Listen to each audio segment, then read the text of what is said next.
L'autre pan que traite l'exposition est celui plus littéraire autour de la fiction et de l'histoire des mots, sous deux formes différentes. Nous avons un travail de Nicole Gravier. Nicole Gravier est une artiste qui, dans les années 70, pendant un séjour en Italie, est confrontée au roman photo, ce roman qui mêle là au cœur donc, un récit littéraire et l'image photographique, en espèce de double et de dialogue. Nicole Gravier décide en fait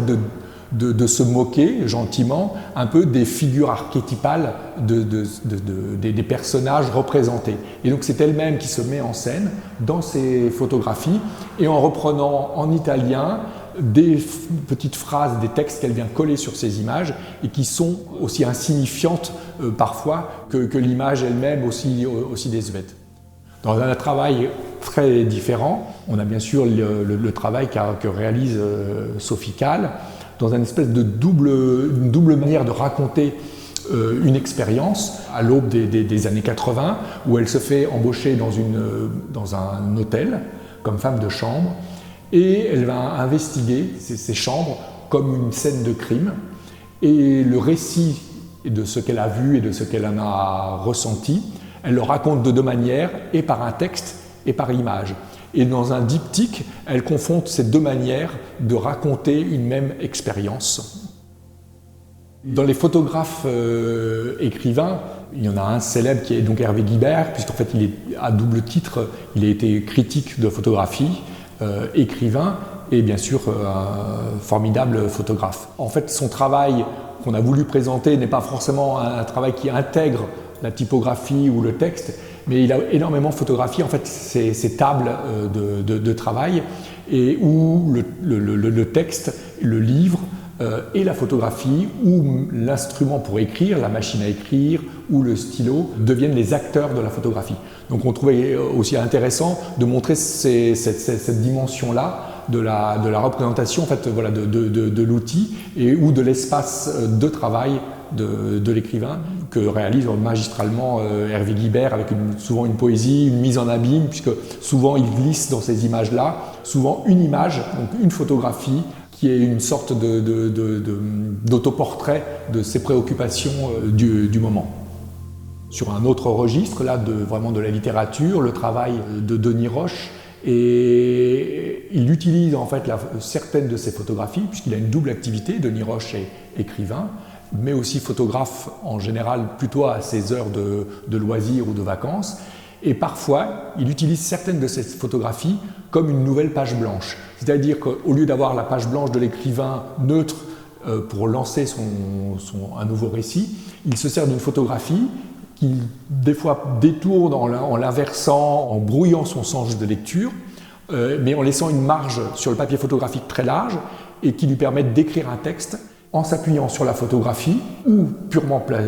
pour la décrire, ou parfois qu'elle est juste un support à son imaginaire et à un nouveau récit littéraire. Dans les écritures qui envahissent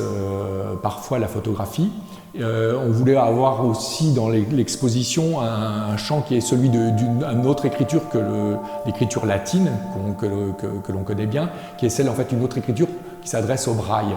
et donc aussi aux personnes non-voyantes, où la photographie est aussi incapable de raconter le monde. Et il y a un travail qui nous avait semblé incontournable, qui est celui de Patrick Tosani, qui a travaillé ces portraits flous, qui sont des projections de portraits sur une écriture braille qui est elle-même endommagée ou amenuisée, où le signe typographique, mais donc qui apparaît sous forme de points, qui est le principe de l'écriture braille, une combinaison de points en relief. Et donc il utilise cette écriture comme une matière et qui est un support, un portrait. Et cette écriture et le portrait flou sont toutes les deux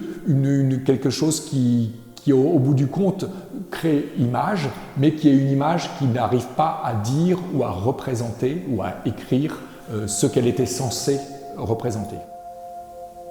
Pour certains photographes, la photographie est aussi quelque chose qui est lié à une relation à l'intimité. Et on a un très bel exemple dans l'exposition, qui est une sorte de photographie carte postale, réalisée par le célèbre photographe américain Robert Frank, une photographie qu'il dédie à son tireur Sid Kaplan, mais qui est avant tout une photographie qu'il utilise pour souhaiter un Happy New Year de 1981. Et il y a tout un jeu où il grave directement dans le négatif, où il écrit sur la photo, donc il y a un double entre le négatif, la photo, et il compose une image qui en apparence est une image assez curieuse pour un Happy New Year. Elle est complètement en opposition avec le sens de son texte, mais graphiquement c'est une réussite entre le noir et blanc, entre une fenêtre ouverte sur la mer, un espace noir effectivement qui est celui où il peut écrire en blanc dessus. Donc il y a vraiment tout un jeu de va-et-vient entre le texte, entre l'image, donc dans une composition parfaite où il arrive à harmoniser ces deux types d'écriture, donc son écriture à lui et son écriture photographique.